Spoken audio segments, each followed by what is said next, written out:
वातावरण अगदी मनासारखंच आहे। मुंबई असो, पुणे असो, पिंपरी चिंचवड असो, नाशिक असो, नागपूर असो, सगळ्या महत्त्वाच्या शहरामध्ये लोकांची मानसिकता बनली आहे। आणि आता कोणी काही बोललं, काही सांगितलं, काही इश्यू केला तर ही मानसिकता बदलणार नाही।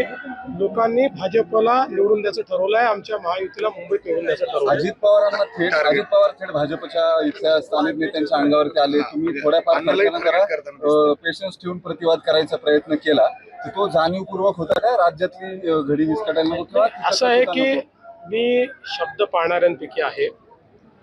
ज्यावेळी आम्ही हे घोषित केलं होतं की पुणे आणि पिंपरी चिंचवडमध्ये आपल्याला युती करता येणार नाही, आणि म्हणून तुम्हाला लक्षात असेल की मी स्वतः मागच्या काळामध्ये आपल्यासमोर सांगितलं होतं की आम्ही ही युती करणार नाही, पण आमच्या लढती मैत्रीपूर्ण असतील, आम्ही एकमेकाच्या पनवेल, नवी मुंबई आणि रायगड जिल्ह्यातील ताज्या बातम्या आणि नवीन घडामोडी पाहण्यासाठी सबस्क्राईब करा कोकण संध्या न्यूज चॅनल आणि दाबा बेल आयकॉन।